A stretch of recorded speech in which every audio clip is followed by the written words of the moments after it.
finally got sober out 10 years old, motherfucker, there was something to do. I'm living out in LA.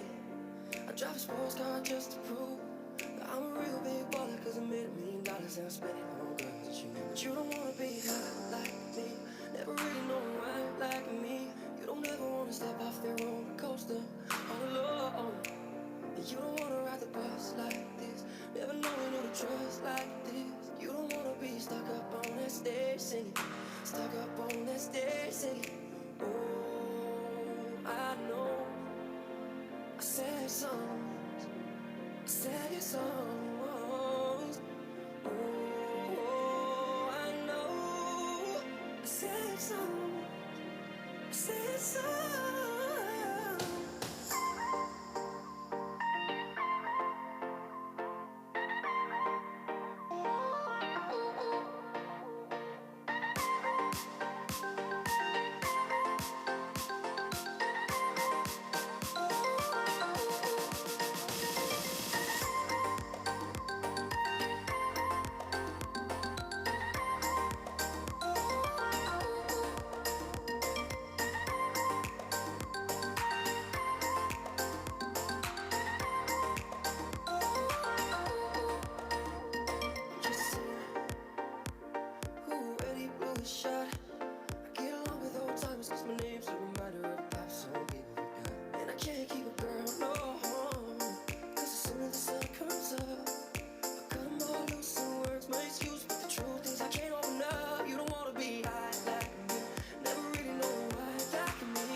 Buenas noches, les saludo con mucho afecto y con el deseo de que estén bien de salud y que hayan pasado un espléndido día del pediatra. Con mucha gratitud les brindamos la más cordial de las bienvenidas a esta sesión académica del primer ciclo de conferencias internacionales extraordinarias del Colegio de Pediatría de Nuevo León y que estamos transmitiendo desde estas magníficas instalaciones de Sintermex en Monterrey, Nuevo León. Saludamos con mucho afecto a quienes siguen esta transmisión localmente y desde diferentes ciudades del territorio nacional, como lo es también en los Estados Unidos de Norteamérica, en Centro y Sudamérica. Enviamos un saludo muy afectuoso, con mucho respeto a nuestras autoridades de la Confederación Nacional de Pediatría de México, presidida por la doctora Marisol Millán Lizárraga. La actividad sustancial del Colegio de Pediatría de Nuevo León es la educación médica continua, por la que todos y cada uno de los integrantes de la mesa directiva trabajan arduamente y sin escatimar esfuerzos en la planeación, organización y desarrollo del programa científico, y adaptados a la nueva realidad lo llevamos a cabo en una modalidad en línea, gracias a la empresa Eventus, Creatividad y Servicios Integrales, líder en servicios y soporte tecnológico del ámbito de esta modalidad. El tema esta noche se titula Tumores cerebrales en pediatría, que será abordado conjuntamente por 4 distinguidos profesores que ejercen medicina de alta especialidad. Me honro en presentar primero a 2 profesores locales, el doctor Carlos Leal Cavazos, quien es pediatra egresado del Hospital Universitario, Universidad Autónoma de Nuevo León, aquí en Monterrey. El doctor Leal Cavazos posteriormente se subespecializó en oncología pediátrica en el Instituto Nacional de Pediatría y posteriormente en neurooncología en el Dana-Farber Children's Boston Hospital. Es profesor de oncología en el Hospital Universitario de la Universidad Autónoma de Nuevo León. Nos acompaña también el doctor José Arenas Ruiz, neurocirujano por la Universidad Autónoma de Nuevo León, posteriormente con entrenamiento en neurocirugía pediátrica por la Universidad Nacional Autónoma de México. El doctor Arenas es profesor del Servicio de Neurocirugía del Hospital Universitario de la Universidad Autónoma de Nuevo León. Muchas gracias, doctores Leal y Arenas, por estar con nosotros participando. Quiero presentarles también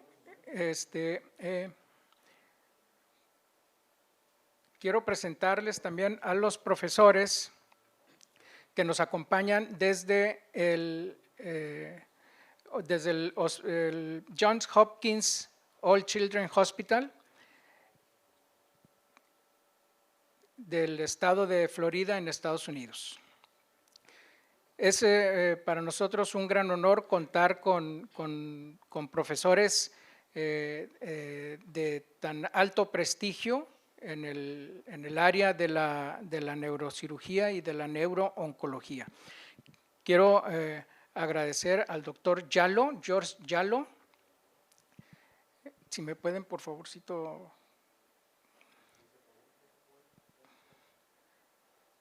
No, al otro lado, por favor.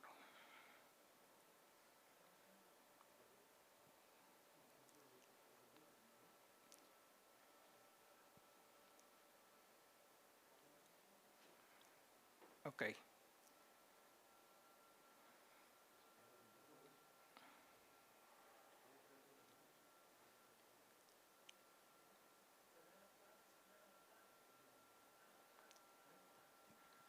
Un poquitito más adelante.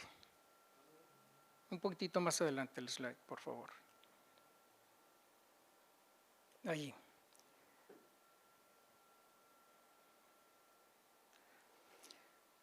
Les comento que en la realización de esta sesión nos honra contar con la participación desde el estado de Florida del Johns Hopkins All Children's Hospital, clasificado en 3 de los últimos 4 años y en este año con la clasificación más alta que había alcanzado.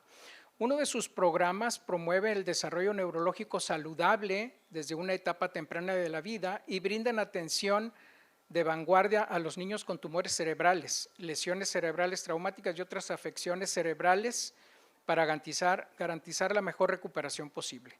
Estos programas de neurología y neurocirugía son parte importante del Instituto Johns Hopkins All Children's Institute of Brain Protection Science, del Instituto de Ciencias para la Protección Cerebral, dirigida por el doctor George Yalo, quien es vicedecano y director médico de neurocirugía pediátrica del Instituto de Ciencias para la Protección Cerebral, del Johns Hopkins All Children's Hospital. Además, el doctor Yalo es profesor de neurocirugía, pediatría y oncología de la Facultad de Medicina de la Universidad Johns Hopkins. Nos acompaña también la doctora Stacy Stapleton, directora del Departamento de Neurooncología Pediátrica en Johns Hopkins All Children's Hospital. La doctora Stapleton tiene certificaciones por el Consejo Americano en Pediatría, en Hematología y Oncología Pediátrica y su entrenamiento formal en Neurooncología Pediátrica. Además, ella es integrante del programa de cuidados paliativos, es profesora asociada de la Universidad del Sur de Florida y profesora asistente del Departamento de Pediatría en Johns Hopkins University. Quiero expresar nuestro más grande agradecimiento a los conferencistas por el tiempo que destinaron en su participación con el Colegio de Pediatría, esperando que estén a gusto con esta sesión y verlos pronto por aquí. I would like to express our greatest thanks to the speakers for the time they spent participating with the Colegio de Pediatría de Nuevo León, hoping that they have been on hold and wishing to see them soon in our city. Muchas gracias. Voy a pedirles a los doctores Leal y el doctor Arenas que pasen al frente para dar inicio a esta conferencia y vamos a estar muy al pendiente de sus comentarios.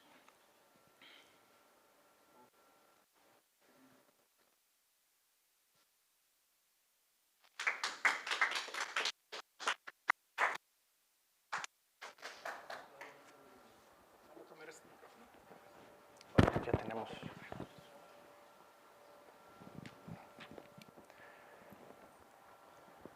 Muy buenas noches.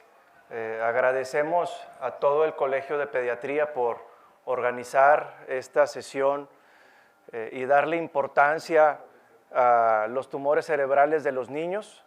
Sabemos que no es algo que sea de todos los días, pero para nosotros sí.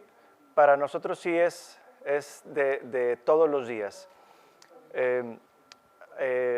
Primero el agradecimiento al colegio y también el agradecimiento a los doctores George Yalo y a la doctora Stacy Stapleton por participar de forma conjunta con nosotros.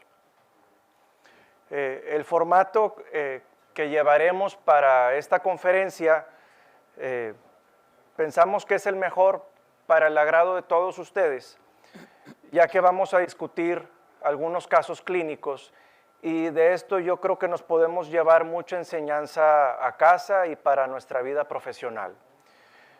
Los tumores cerebrales en pediatría son muchos, son más de 100, incluso hay congresos dedicados exclusivamente a tumores cerebrales de niños y hablar de ellos en una hora es algo muy complejo. Entonces, esperemos que en el transcurso de esta hora, con los casos clínicos que vamos a revisar, podamos llegar a ustedes y a sus pacientes. En primera instancia, la doctora Stacy nos va a dar una plática de generalidades de tumores cerebrales, enfocándose a la clasificación más reciente de estos.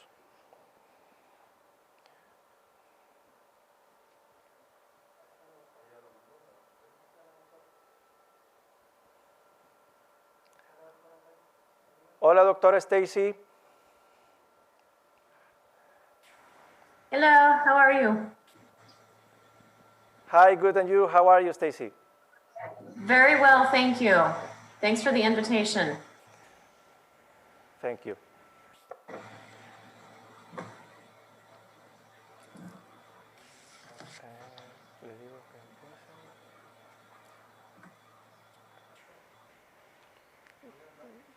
Do you have, Dr. Stacy, do you have would you like to begin with our presentation? Yes, I will, thank you. Okay. I'll share.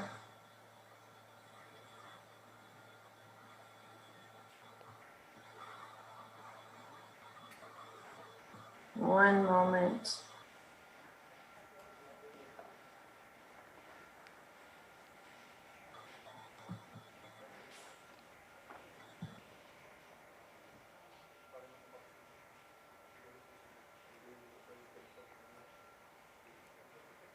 Supongo que no nos estamos viendo, ¿verdad? Nosotros. Sí.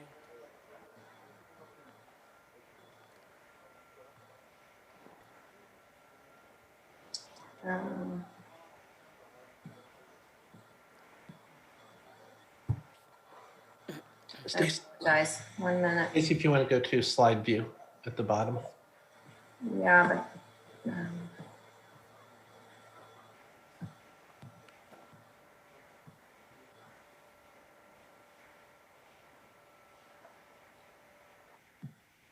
the one I want.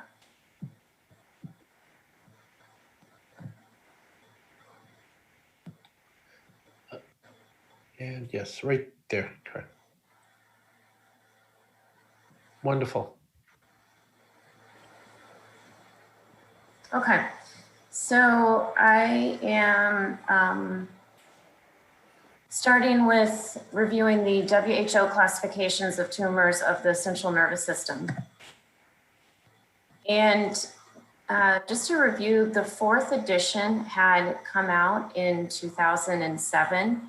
And so now there is a revised 4th edition that we're currently using, and that came out already 4 years ago. And so we're expected to have actually a 5th edition come out pretty soon. And so in the 4th edition, we just used histology to classify brain tumors, which was really just light microscopy, H&E, immunohistochemistry, and other ultrastructural characterizations.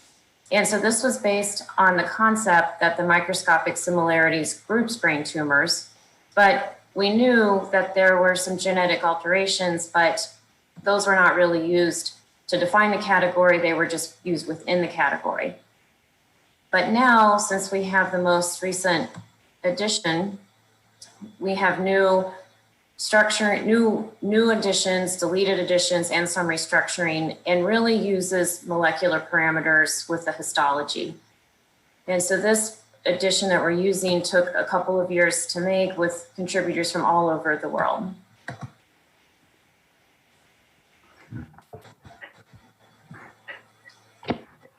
So the pros of using both the phenotype and the genotype is that it adds more objectivity. And so it's not up to just the pathologist, but also the molecular findings as well, groups the categories of tumor. We do know also that the groups, once we have characterized them, will be more biologically homogeneous. And this will also give us greater diagnostic accuracy and help improve patient management. And then that should also give us more accurate response to treatment and prognosis. The cons, however, raises the possibility of discordant results. So there could be a tumor that has a certain histologic finding, morphology, but then the molecular findings could be different. But in this case, then the genotype would win. This could also create larger groups of NOS, so, which would be not otherwise specified. And so this could mean that there's inconclusive testing or it's not tested, but at least they would be then in their own group, and these groups could be further tested and amenable to further classification. So the challenges with genotyping is the availability and choice of assays. These are really just not available everywhere, all over the country, nor certainly all over the world. And so we are still using surrogate assays or immunostains. The WHO classification does not mandate specific assays, so whatever has been developed and is certified within the lab or an area that you're sending the labs to would be reasonable if it's been certified. We know that there's not availability to test at all centers. Hopefully this will be overcome in the future. And other challenges are the tumors may have a different phenotype than the genotype. And again, they'll be the not otherwise specified group based on the phenotype. So hopefully in the future, we can just use the genotype alone. But for now, we are really integrating both the genotype and the phenotype. So this is a page out of the WHO book that has half of the central nervous system tumors. Here's the second page that has all the other central nervous system tumors. So there's over types of central nervous system tumors that are now able to be classified. So just for completeness, I have a couple of slides that have the various subtypes. And so some are more important to address and talk about. So first of all, this is just the whole category of diffuse astrocytic and oligodendroglial tumors. So just to touch a couple of highlights in the astrocytic and oligodendroglial tumors, this area had major restructuring. In the past, all the astrocytic tumors were grouped together, but now the diffusely infiltrating gliomas are grouped together, whether they're astrocytic or oligodendroglial, which is a big change from previously. And this is based on their similar growth patterns and behaviors, and that they share genetic driver mutations, specifically the IDH1 and IDH2 genes. And grouping them together in this way can help provide conventional and targeted therapies that we may see in the future. What's been deleted is fibrillary astrocytoma, and that now overlaps with diffuse astrocytoma. Also deleted is protoplasmic astrocytoma, and also deleted is gliomatosis cerebri, which was really considered a growth pattern more than a tumor, but now that has been completely deleted. So within diffuse astrocytic and oligodendroglial tumors, there are a few subtypes worth mentioning. So the diffuse astrocytoma and anaplastic astrocytoma. The grading hasn't changed. The diffuse astrocytoma is still grade 2. The anaplastic astrocytoma is still grade 3. But now what is new is defining these by IDH mutant or IDH wild type, or if it's unknown or not tested or inconclusive, it would remain NOS. The important thing to know about the IDH mutant versus wild type is the wild type does have a worse prognosis. And so a patient with a diffuse astrocytoma grade 2 who is IDH wild type has actually more of a prognosis similar to an anaplastic astrocytoma who is IDH just mutant or is IDH mutant. Fortunately, the IDH wild type is rare in children. And again, sometimes it's left as an OS if the testing is inconclusive. Within diffuse astrocytic and oligodendroglial tumors, then next is the glioblastomas. Grading is no change, still grade 4. Also has IDH mutant or IDH wild type, with which also bodes similarly. The IDH wild type has a poorer prognosis compared to the IDH mutant. There are several other types of glioblastomas. There's that is new, the epithelial glioblastoma, glioblastoma with primitive neuronal component. And then there's still the categories that have not changed, the small cell glioblastoma astrocytoma or granular cell glioblastoma astrocytoma. Then within oligodendrogliomas, this does require the 1p19q code deletion, but many childhood oligodendrogliomas do not have this. Therefore, they just remain NOS. There's also IDH mutant and wild type within the oligodendrogliomas. And then different oligoastrocytomas. This was something that was very hard to categorize previously because of some inter-observer discordance. However, now these patients will be classified if they have an IDH mutant and 1p19q codeletion status.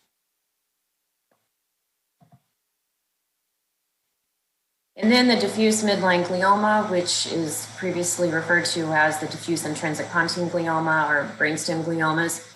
These patients are H3K27M mutant and bode very poor prognosis. These typically occur in the pons in a midline location with a diffuse growth pattern.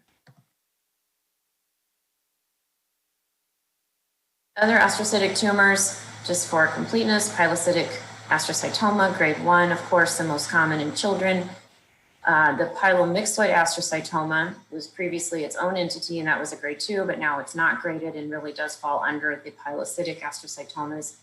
We still have the subependymal giant cell astrocytoma, which we typically see in tuberous sclerosis. Pleomorphic xanthoastrocytoma, it still remains, and the anaplastic pleomorphic xanthoastrocytoma now can also be a grade 3, which is new.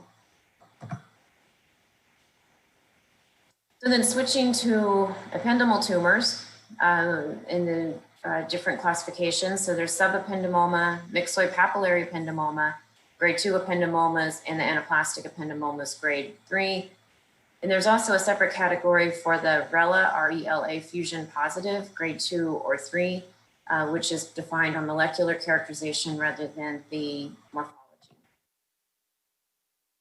So the RELA is new. This is the majority of the supratentorial tumors in children. There is an immunohistochemistry surrogate that can be looked at if the molecular characterization is not available. Cellular ependymoma has been deleted. And then moving on to other gliomas, choroid glioma of the third ventricle, angiocentric glioma, which are rare, but we see those occasionally, and astroblastoma. So this is the list of the neuronal and mixed neuronal glial tumors, which is quite a list.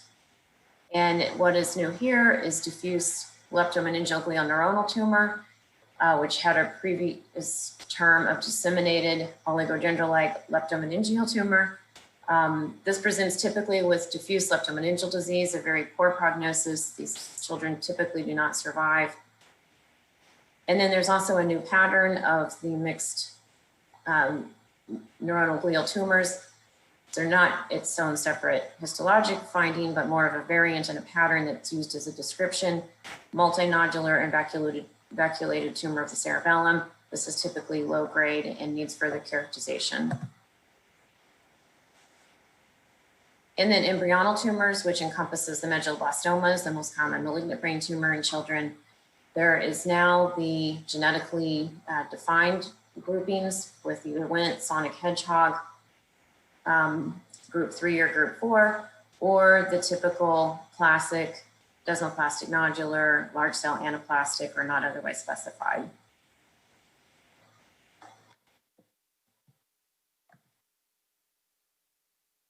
Still within this is the embryonal tumors with multi-layered rosettes, medulloepithelioma, and the atypical territory rhabdoid tumors are there. So there's been major restructuring within medulloblastoma. There's the 4 subgroups, and I have another talk on that later, so I won't mention much about that right now. These are the various groups within medulloblastoma. And what's been removed is the primitive neuroectodermal tumors. And in its place is now the embryonal tumor with multi-layered rosettes. ATRT still remains within this category as well. And so I have a few more slides on the various other categories, but I've hit the major ones and would like to stop to see if there's any questions or comments from anyone.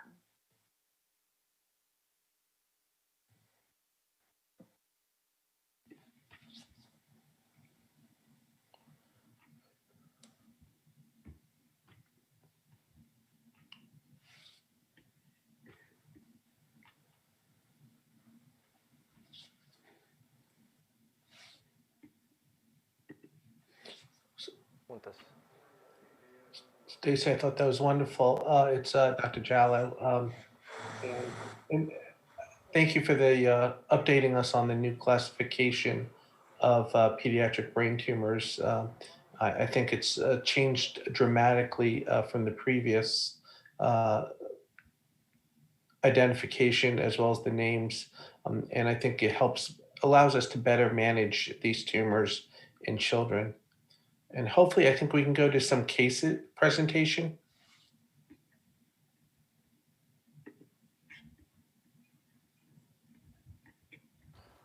Well, good night, Dr. Jallow, Dr. Stapleton. I'm Jose Arenas from Mexico. I'm going to try to speak in Spanish because all of our people speak in it. So it's an honor to me to be here. We're going to begin with the case presentation. Bueno, buenas noches a todos. Vamos a iniciar con la presentación de los casos. Voy a compartir la pantalla nada más.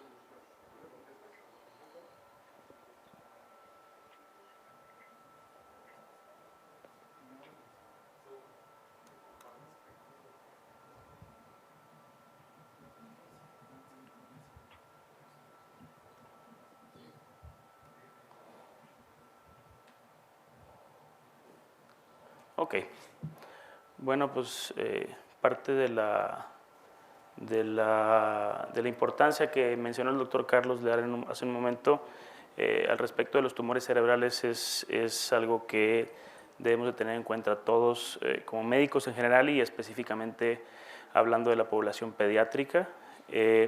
Y voy a tratar de hacer algo de remembranza clínica con respecto a estos casos. Tienen una historia clínica muy particular y tienen algunos highlights que son importantes para establecer el diagnóstico clínico y pensar que el paciente puede tener o no tener algún tumor cerebral, ¿no?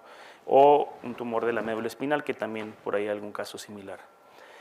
Bueno, pues como ya se dijo, estamos en mi alma mater, el Hospital Universitario, pues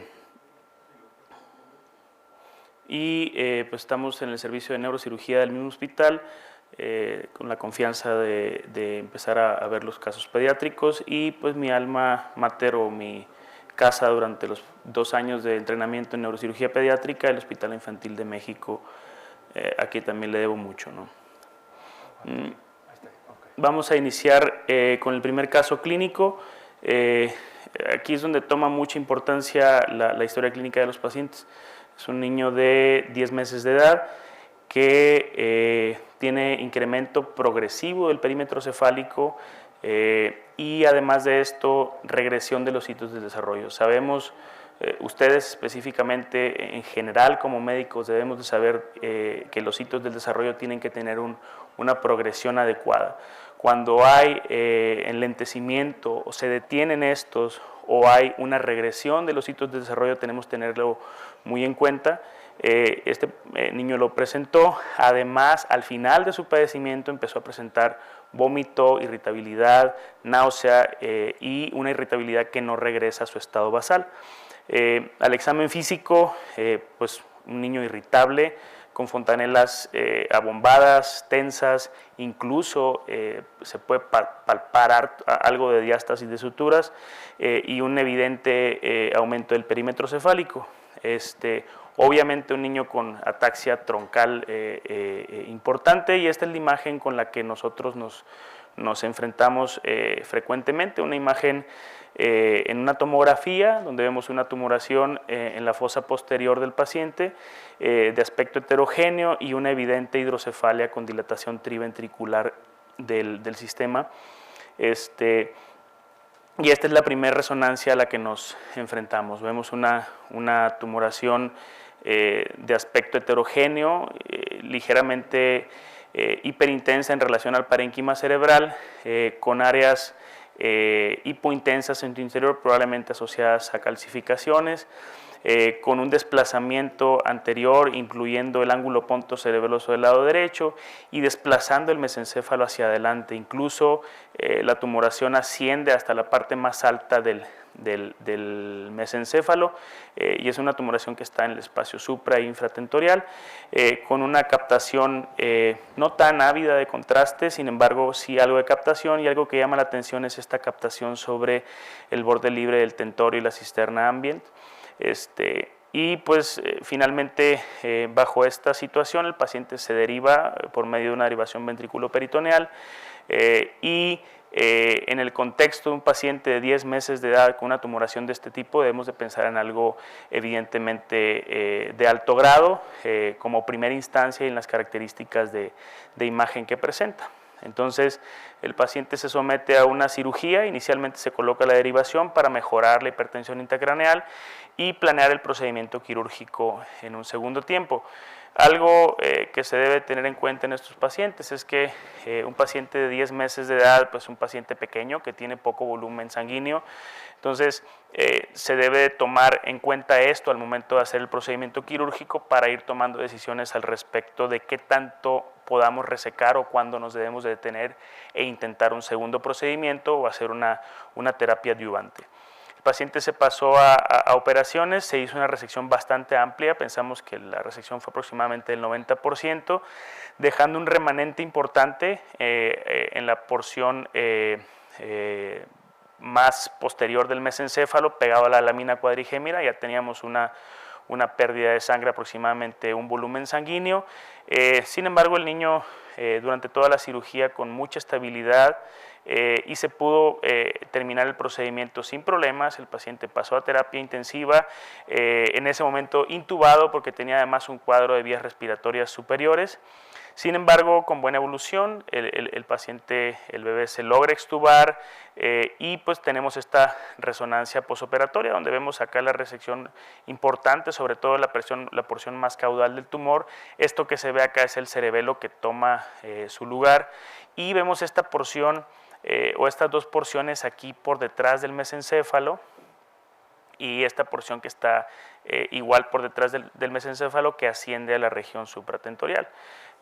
Y pues aquí le dejo un poco la palabra a Carlos, que después de la primera cirugía pues podía haberse hecho quizá un intento de cirugía, que ahorita lo discutiremos con los panelistas, pero la decisión fue iniciar quimioterapia.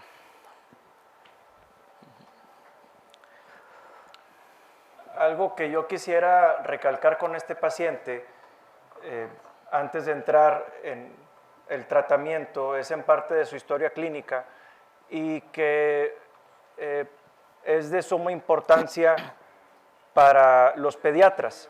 Los pediatras tienen un trabajo sumamente difícil. Este niño con vómitos de 10 meses, ¿cuántos diagnósticos diferenciales en pediatría tienen vómito? Entonces, este paciente va a ser algo raro en la consulta de un pediatra en general. Entonces, no se nos olvide los datos claves muy particulares que nos pueden hacer sospechar en un tumor cerebral. Particularmente en este caso, que el diagnóstico histopatológico fue un meduloblastoma anaplásico y los estudios de extensión fueron negativos. Decidimos utilizar un protocolo de quimioterapia basado en Head Start, que incluye ciclos de inducción y consolidación. Entonces, y con la opción de una segunda cirugía, con la intención de llegar a la menos cantidad de tumor visible posible. Entonces, con este paciente aplicamos quimioterapia de inducción. Podemos ver en la resonancia de arriba versus la de abajo cómo está después de la quimioterapia. Tuvimos una respuesta muy buena, una respuesta parcial muy buena con quimioterapia, por lo cual decidimos en ese momento hacer la segunda cirugía.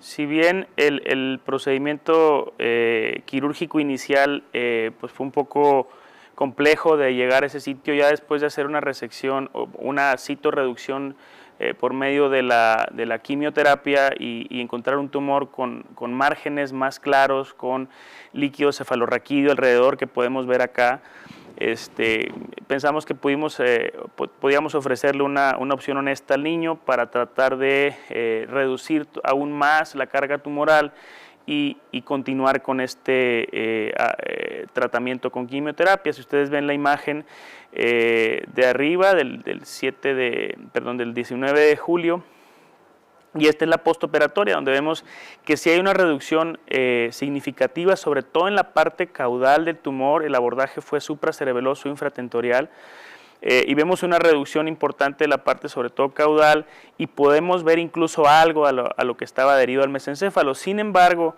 la porción más alta que estaba adherido a la lámina cuadrigeminal ya era muy complejo de resecar. Al momento de traccionar el tumor, el paciente durante el procedimiento presentaba eventos hemodinámicos como bradicardia. Entonces se decidió terminar el procedimiento en ese sentido para avanzar al resto del tratamiento médico que tenía pendiente el paciente, y ya con una citorreducción aún más a la que ya tenía, pues pensamos que la quimioterapia adyuvante sería de mayor utilidad.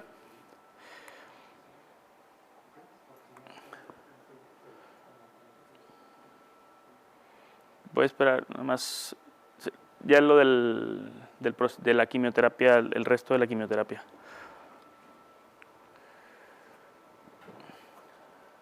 Esta es la última resonancia. Con este paciente, siguiendo el protocolo, lo que hicimos fue cosechar su médula ósea después de 2 ciclos de quimioterapia, porque si nos tardamos más, es muy difícil hacer una buena cosecha de células madre. Esto pensando que después de un 5º tratamiento de quimioterapia, utilizaríamos una consolidación intensa con quimioterapia y un rescate de progenitores hematopoyéticos. Estamos viendo, esta es la última. De agosto. Previo al trasplante de progenitores hematopoyéticos, no había enfermedad visible, por lo cual proseguimos con el trasplante de progenitores hematopoyéticos, y estamos viendo la última resonancia en la que pensamos que no existe un residual y estamos viendo una zona inflamatoria.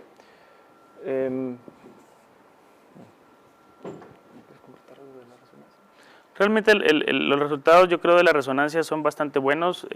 Lo que menciona Carlos de un pequeño remanente, que incluso lo que se ve en la parte más alta de la lámina cuadrigeminal se ve que redujo en tamaño y la captación de contraste es menor. Y pues realmente pues los resultados, o el resultado del niño hasta el momento, es bastante satisfactorio. Tenemos un niño hasta cierto punto funcional, realmente con un desarrollo adecuado, y empieza incluso a caminar. Su desarrollo se está recuperando después de la regresión que tuvo. Entonces, obviamente tenemos al niño en vigilancia por el diagnóstico de méduloblastoma, pero pues continuamos en espera de ver los resultados a largo plazo, ¿no? Por acá tenemos un par de preguntas. ¿Se tomó resonancia magnética de neuroeje? Sí, es parte fundamental de tener todo el diagnóstico del paciente. Se debe de estudiar la médula espinal por completo con citología de líquido cefalorraquídeo.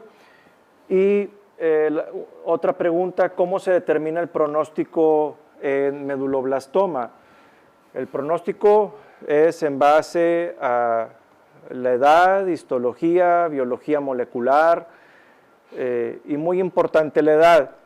En este niño muy pequeño, un infante, omitimos un tratamiento que es muy efectivo contra el meduloblastoma, la radiación. Pero la radiación en niños muy pequeños tiene consecuencias devastadoras a largo plazo. Entonces, en niños pequeños con meduloblastoma, la estrategia internacional es evitar evitar la radiación. Quisiera en este momento contar con la participación del doctor George y la doctora Stacy y nos dieran algún comentario o nosotros compartir con ustedes algo más del paciente para que ustedes nos puedan dar su opinión.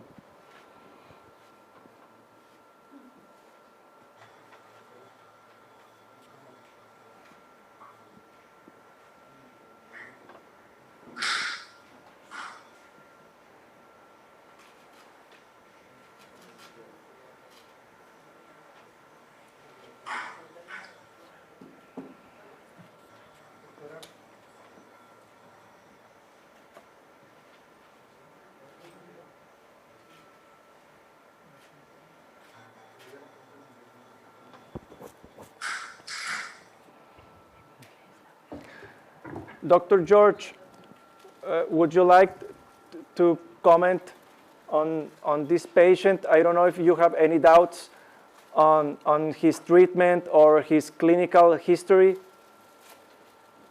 No, Professor Carlos, and Professor Jose, I think there's a great strategy in treatment for this young child. You have a tumor that's causing symptoms with hydrocephalus. The goal is to resect the tumor, especially in these young children, without hurting them or giving them any new neurological deficits. As you mentioned, the tumor extends superiorly, extending up into the quadrigeminal cistern, the pineal region, and there is risk. So I think the resection was very good and complete. Although there is residual, I think we can treat it with chemotherapy and plan a second look surgery if the time comes.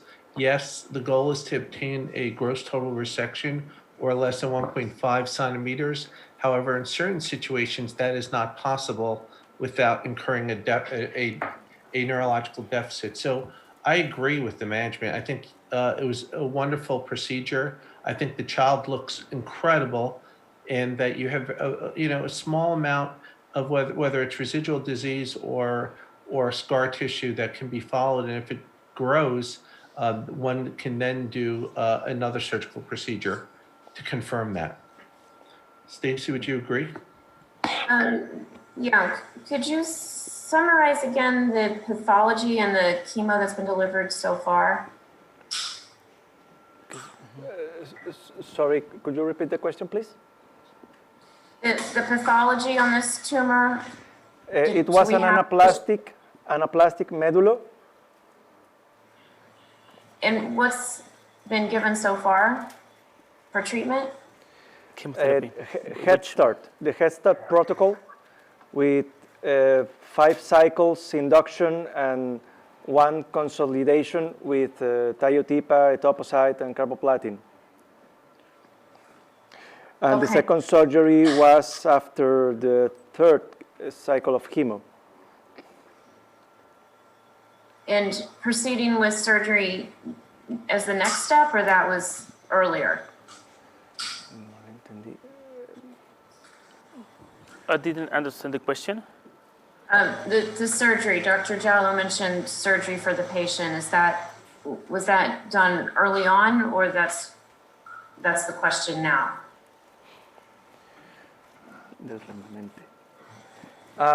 The last MRI is almost 1 year after the autologous stem cell rescue. So all the radiologists agree that is most consistent with scar tissue. We still have that doubt of the patient would benefit of another procedure of that small amount that is Brighton T2 and is slowly in time decreasing in contrast enhancement.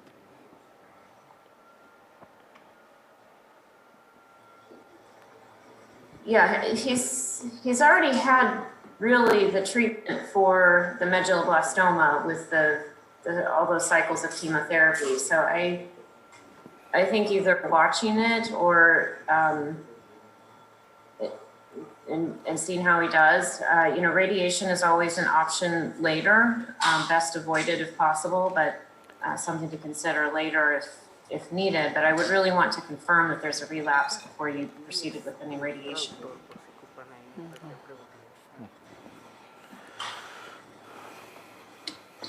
No, and I would agree. I mean, I think, you know, you've got that small residual. Is it tumor or is it scar tissue? The enhancements, it's not enhancing. I would just look at the size. If you follow it closely, I think you can keep watching it. The other is, you know, if you think you can go in there safely and remove it, I think that's another option. Again, it is, you know, we have to be careful. It's a young child.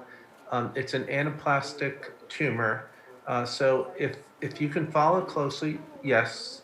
If not, then I would recommend the second look, you know, the second look surgery to ensure that it's scar tissue and not tumor that will start growing. Okay. I think we're going to the next case. Thank you for your comments.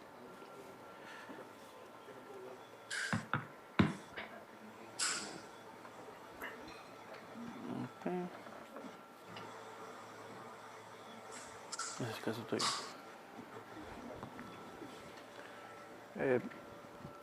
Este es un caso de una paciente femenina de 7 años que al momento de yo revisarla en el consultorio tenía 5 meses de evolución con crisis parciales. Ya tenía tratamiento con anticonvulsivante, ya era conocida por el neurólogo pediatra y tenía buen control en cuanto a su epilepsia. Dentro del abordaje que se le realizó a esta niña, se le pidió una resonancia magnética que muestra una gran tumoración que comprende desde el tálamo hasta el lóbulo temporal. Incluso llega hasta el mesencéfalo. Extrañamente e increíblemente, el examen físico de esta niña era normal.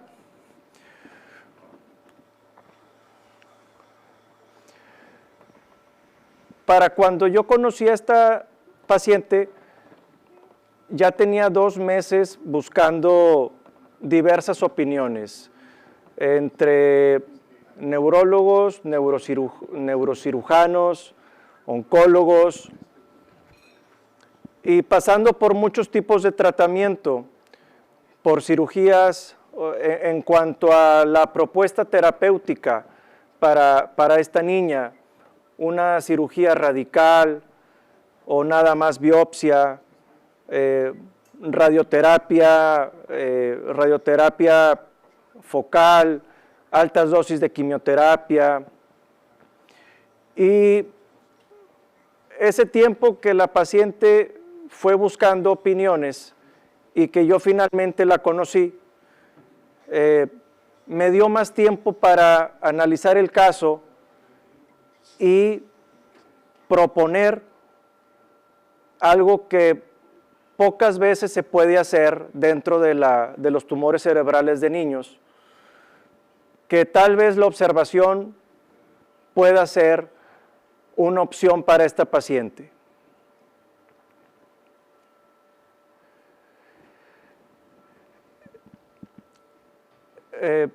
Fuimos solicitando resonancia magnética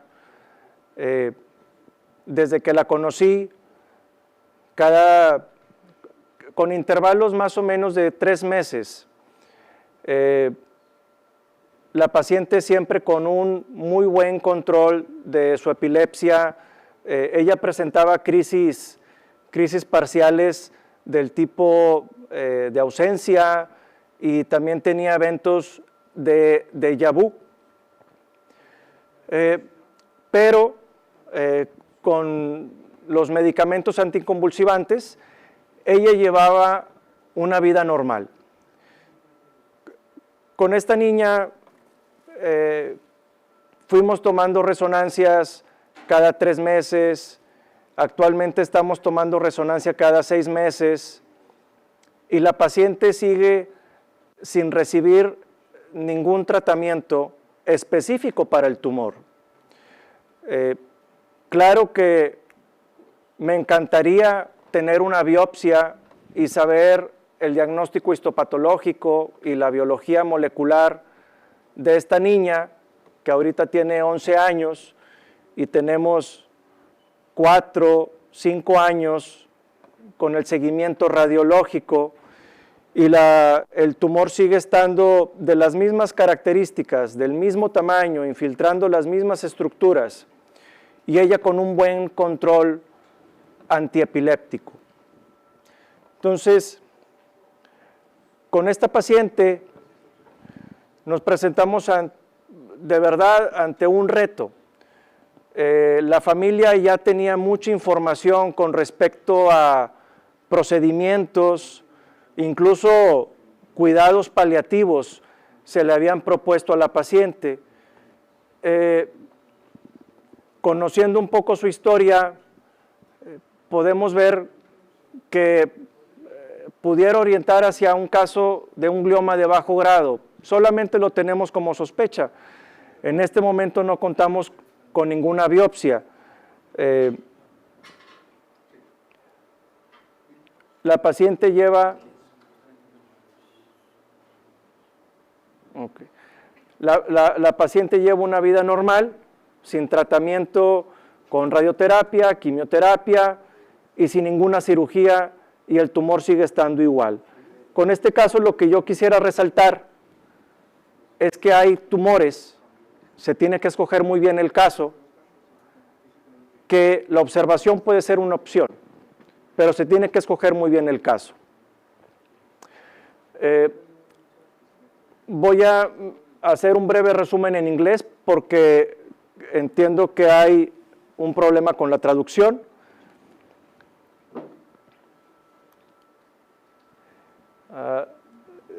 The child presented to me after 5 months, after looking for second opinions with neurosurgeons, neurologists, and oncologists. And when I met the girl, she was neuro-wise really fine.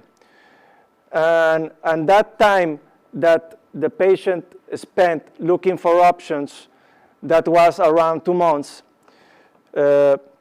So all the clinical history is 5 months of seizures and with a neurological exam that was unbelievable, really fine. So I talked with the family about just with follow-up with imaging and with that guide the treatment. The follow imaging, all of them have been showing a stable disease.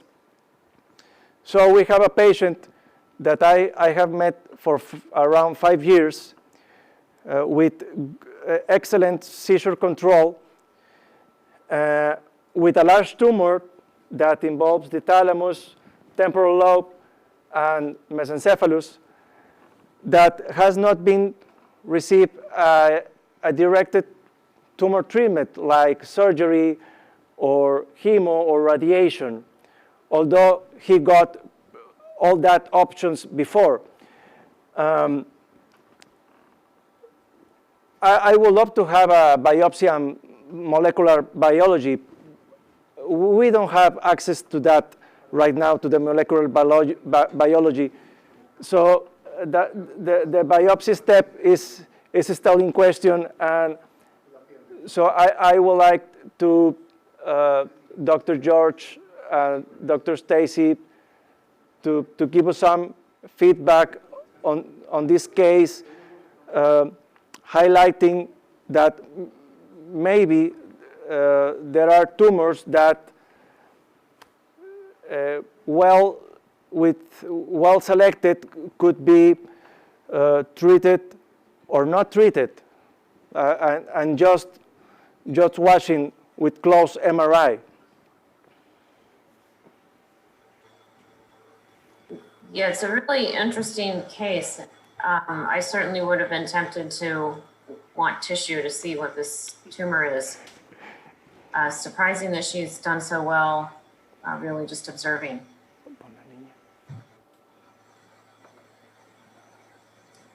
And Stacey, I agree. I mean, I think, you've got a 5-year-old girl that presented with seizures. Now the seizures are controlled and she's got no symptoms. That tumor is diffuse. It is, I would consider it inoperable in the sense that one cannot completely remove it without incurring a deficit. One can do a simple biopsy, a needle biopsy. One can do an extended biopsy. For me, when I see this, I would watch her and only recommend the biopsy when she develops neurological deficits or her seizures are becoming uncontrolled on medication. The question is, how long is she going to remain asymptomatic? I don't think we know at this time. What is your opinion, both of you, about the progressive in grade in this kind of tumors in children? As in adults, the mind is always the grade 2 becomes grade 3 or 4. What do you think about low grades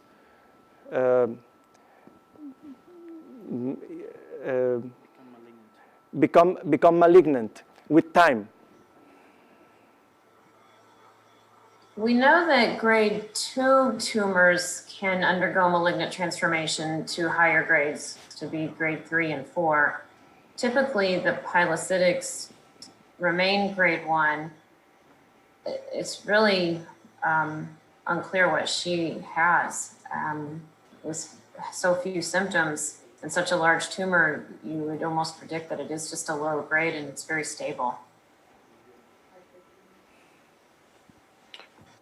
And I agree. I mean, I think, the risk for malignant transformation in children is present, albeit less than adults. But I would not, if one doesn't have the molecular capabilities to provide targeted therapy for these, I would just continue to observe her.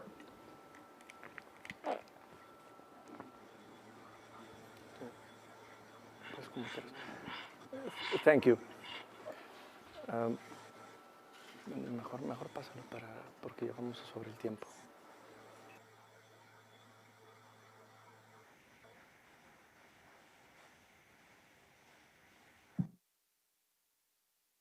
Continue with the next case.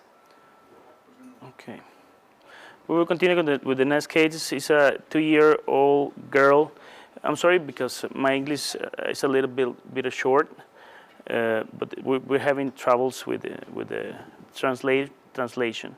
So it's a 2-year-old girl with since 9 months had left stiff neck and sporadic vomiting. She was treated with multiple pediatricians and gastroenterologists and allergologists. They were thinking that she had reflux, gastroesophageal reflux, and allergies. So since a year and 7 months, maybe later, begin to have vomiting in the mornings. So all day, every day since that age, she was vomiting. So he was short stature, lost weight, and in physical examination, she just had truncal ataxia and cranial nerve 5, 6, and 7 paresis. So we have this huge tumor in the posterior fossa. He's EPO-intense in T1 sequence, hyper-intense in T2 sequence.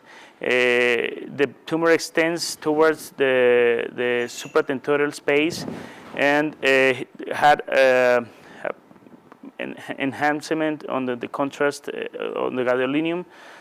So this kind of tumor, we will think about some malignant tumor because of the age of the patient, or maybe it feels this characteristic for epidermoid tumor. So we think that we have to operate. The patient was symptomatic, and on 23 July in 18, we made the first surgical procedure. We made a posterior fossa surgery, so we have this result with the first surgery. It was a complex surgery because the tumor was encasing all the low cranial nerves and CP angle, left CP angle. So we just finished the surgery and had this MRI after the surgery. We have to tell that the patient had in the first surgery vocal cord paresis, left vocal cord paresis, and that's the only thing that she had. After the surgery, we begin to close follow-up, and Carlos came in.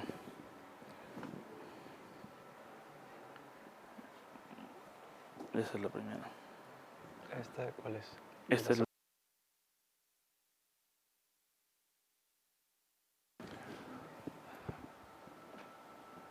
So, first we follow up closely this patient with MRI, and on that follow-up, we noticed that the lesion was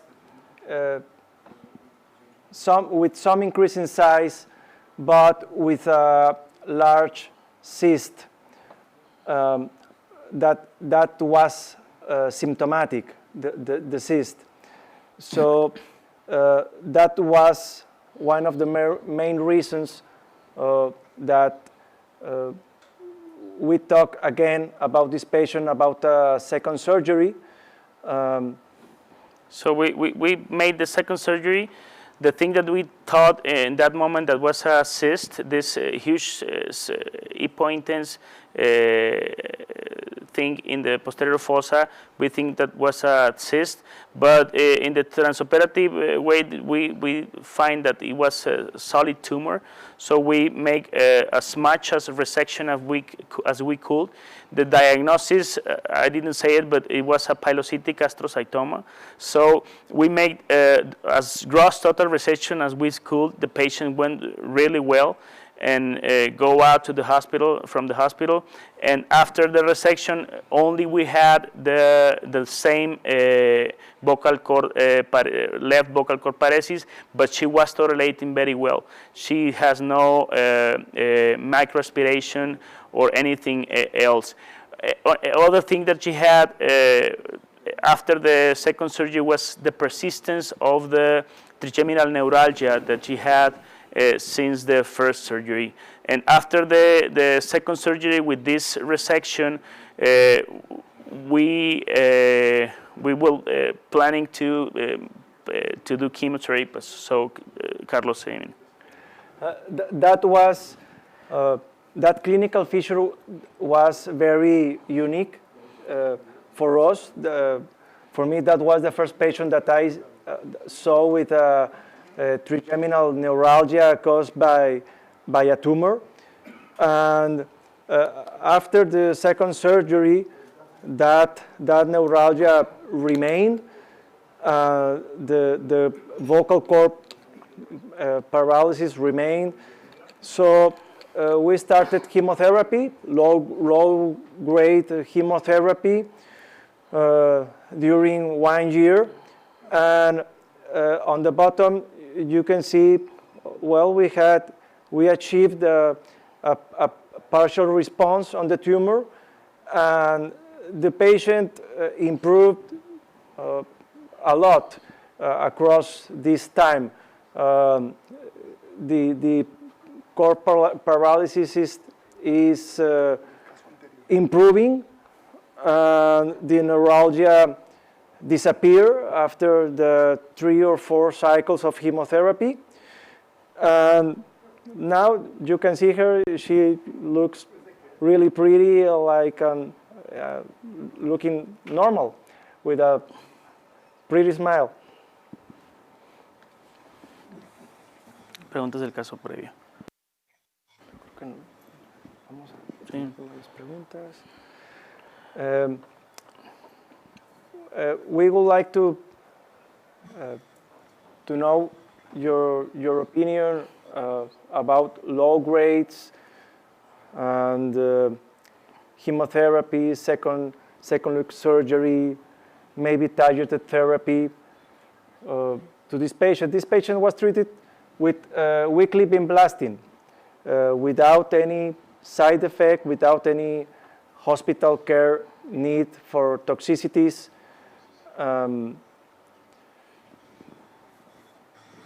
So, I mean, I think you did. I think the care was wonderful when I look at it. You had a maximal safe resection the first time. She had the vocal cord paralysis and the trigeminal neuralgia.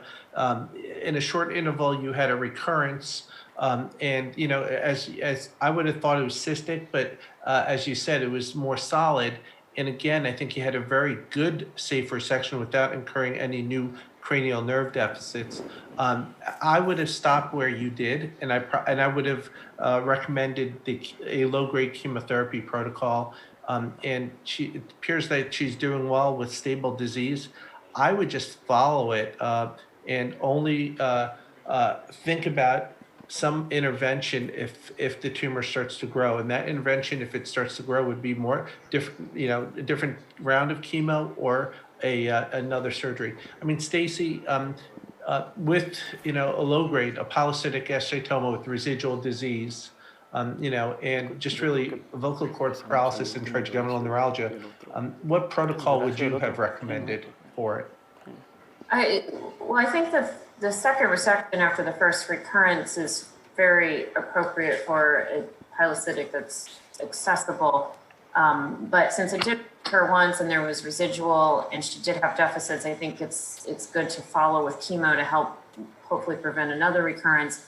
The vinblastine is a very, very nice protocol, all outpatient, very easy to give, minimal toxicities. We typically treat for 52 weeks, so just for 1 year. And they really have the same stable disease that we see with the carboplatin-based protocols, which have more toxicity. You can look at molecularly targeted agents, such as the MEK inhibitors or the BRAF inhibitors. But really, it's best if you have if you have the BRAF fusion or the BRAF V600B mutation before you initiate those, because there can be some side effects. But I think the vinblastine is perfect. Are you switching first-line chemotherapy from vincristine carboplatin to vinblastine at your center? Not formally, but it is our very quick to go to second line if somebody does not tolerate carbovincristine, either because of side effects or allergies to the carboplatin, or if they have even anything that looks like progression, we switch them very readily to vinblastine. And really the data for vinblastine is very good. And really the only data that's available is as a salvage second line regimen, and for a drug to come off with the same durable response that the first line agents have really shows that it really is worth using. The only thing that we're looking at right now in this Children's Oncology Group trials in the US is carbovincristine versus selumetinib, which is a MEK inhibitor. Tissue is required on that study to verify that the patients have the BRAF fusion before we initiate the MEK inhibitor. So, well, we're having problems with time. We have a lot of cases, but we have to maybe just 2 more cases to reduce the time. So maybe we'll finally have this young child. Can we put the screen?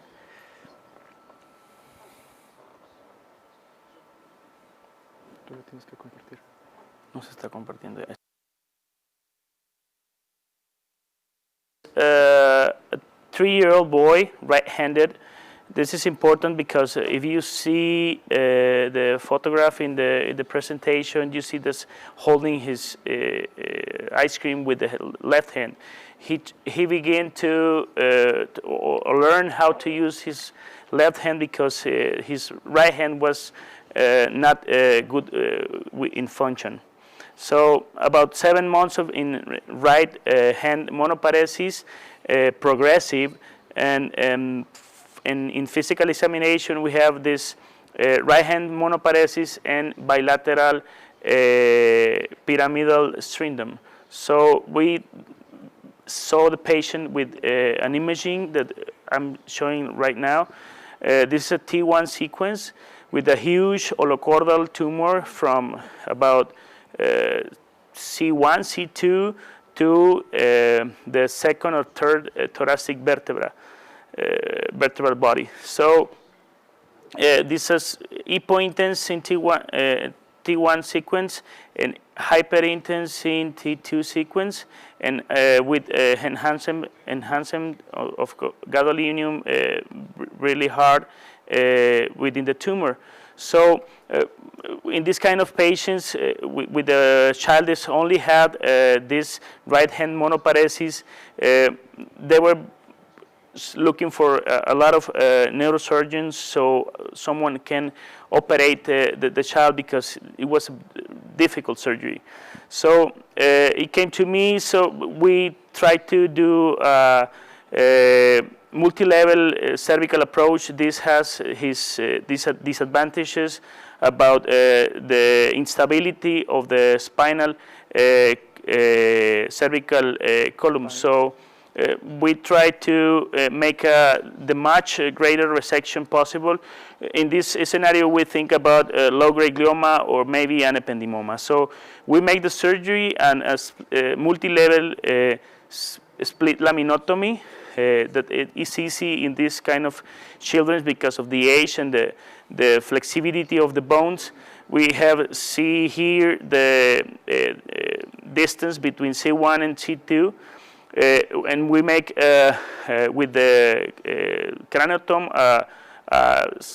a cut in the spinous process, so we can split the lamina with the ligaments and multifidus and all the muscles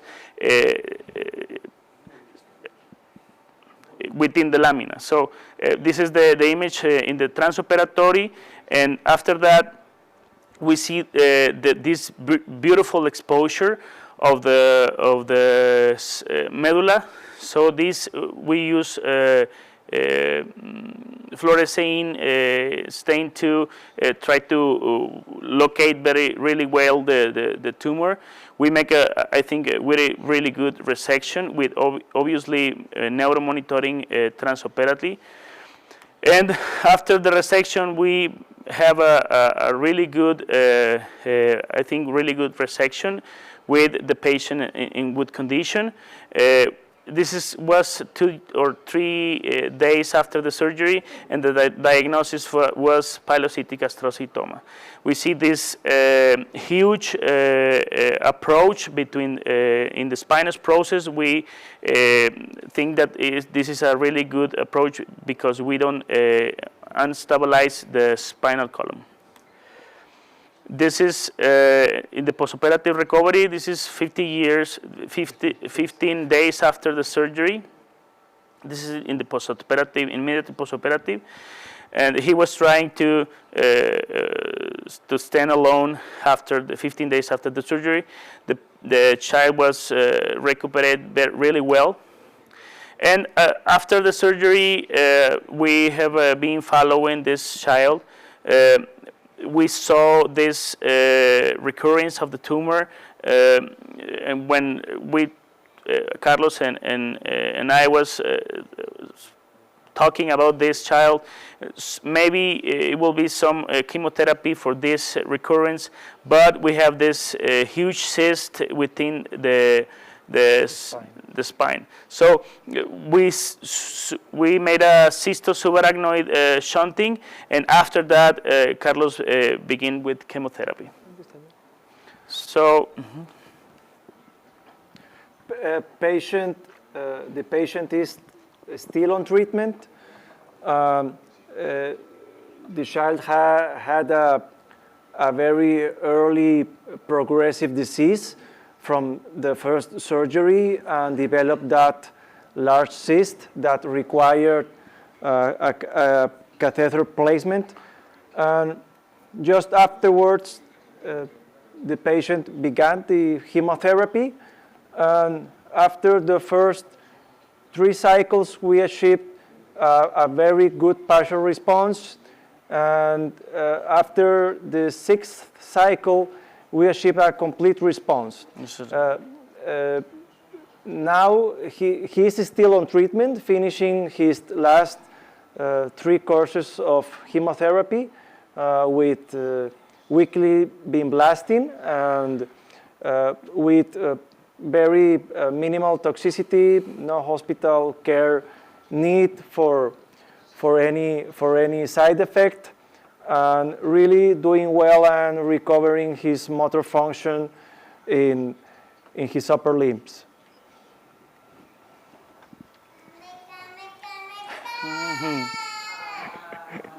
This was after the second surgery with the cystosubarachnoid shunt. So I don't know, Dr. George or Dr. Stacy, have any comments? No, I think again, a very appropriate management. You have a child that's symptomatic with a spinal cord tumor. I would have assumed it was a grade 1 pilocytic astrocytoma rather than a ependymoma, given his age. And I think the approach that you took with the spinous process splitting was brilliant, and it was a very good resection. It's surprising how they recur.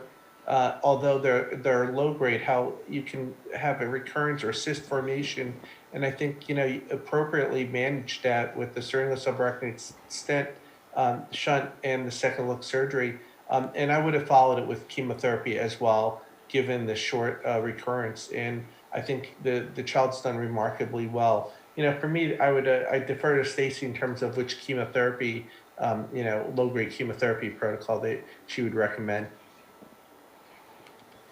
Yeah, I think the vinblastine, again, is a great choice for a pilocytic low-grade tumor. It's very well tolerated. You've had an excellent response. And I agree with adding on the chemo after the second look surgery or just second surgery after the first recurrence to help prevent another recurrence, which could then leave the child with further deficits. So it's really a good combination use of surgery and chemotherapy together to have a good outcome.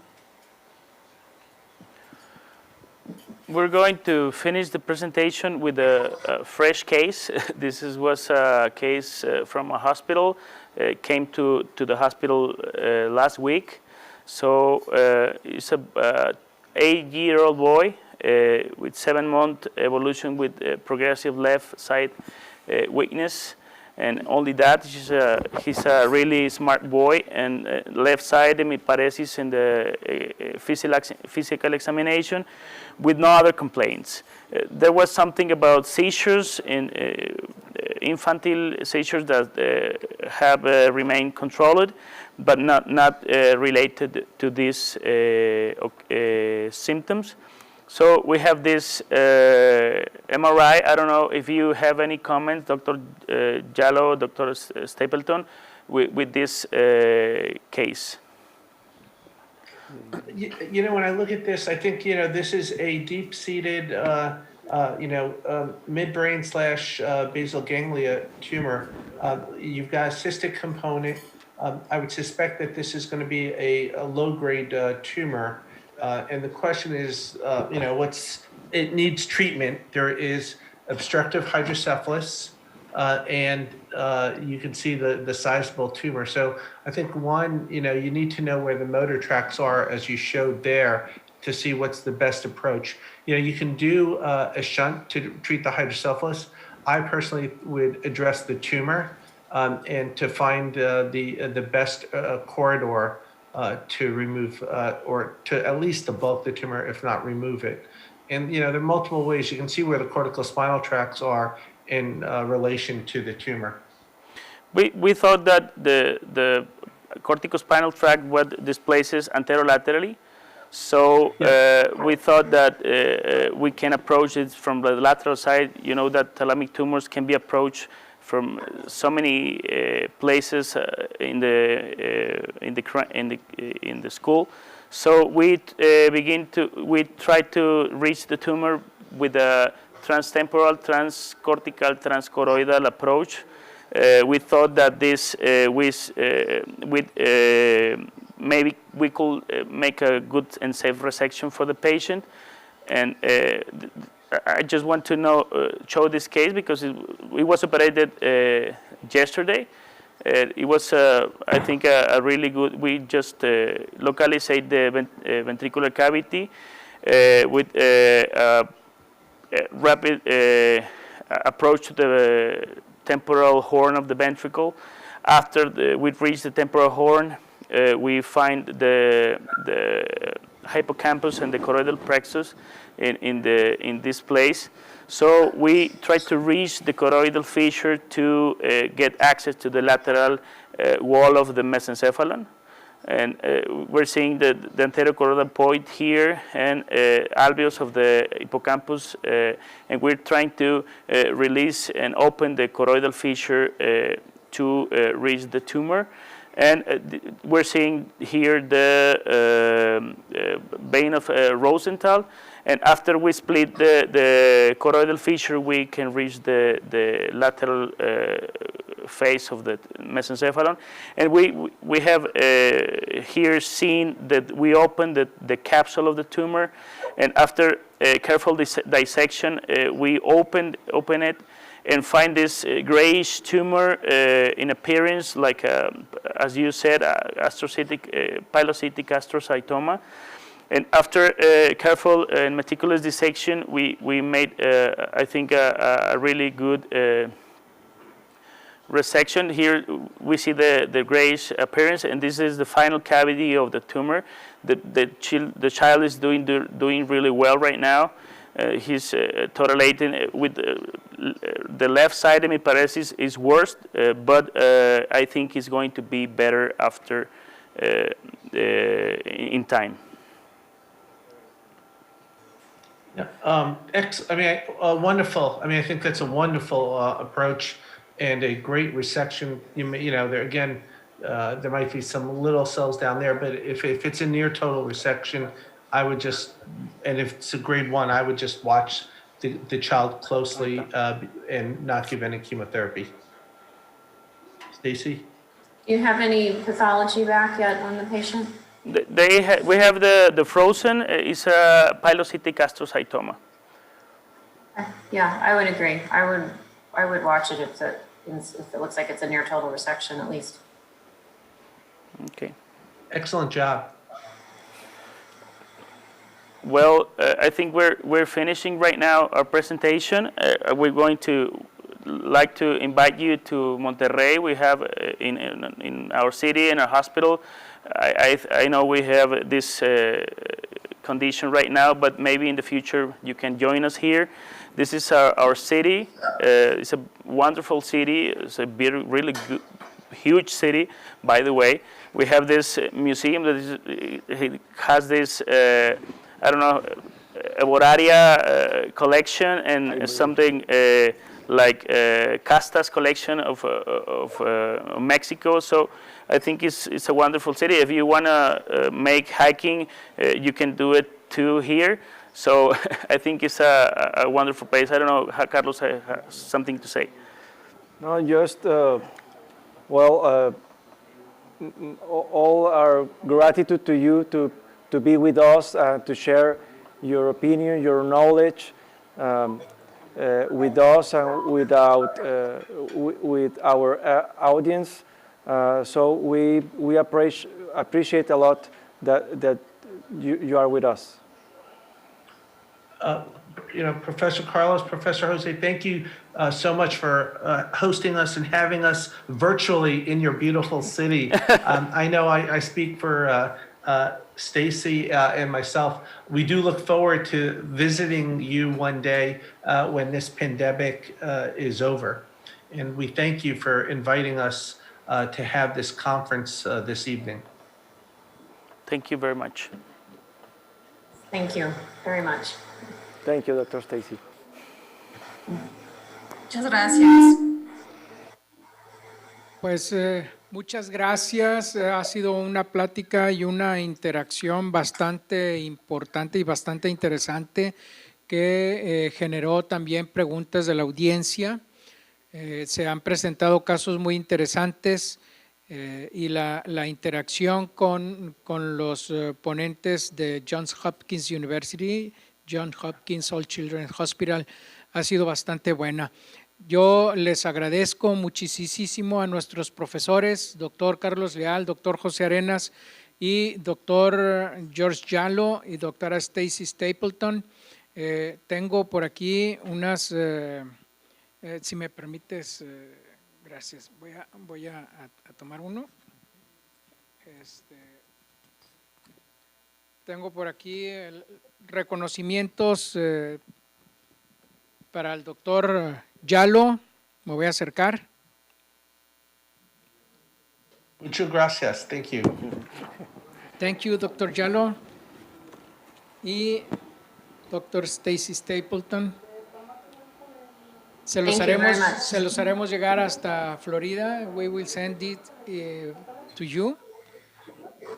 Y pues muchas gracias a todos. Les agradezco mucho su atención y pues yo les pido que a toda la audiencia que estemos atentos a nuestras redes sociales porque este ha sido la primera sesión del primer ciclo de conferencias extraordinarias internacionales.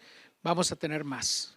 Muchas gracias Yadira por hacer posible esta reunión y buenas noches a todos. Buenas noches, muchas gracias a todos. Los quiero también invitar al próximo simposio que vamos a tener nosotros en Johns Hopkins All Children's. Es noviembre 12 a noviembre 15. Si quieren más información, con mucho gusto se las vamos a hacer llegar. Nosotros tenemos toda la información ahorita, todas las personas que se han registrado, entonces les vamos a mandar esa información para que se puedan registrar con nosotros. Excelente, muchas gracias.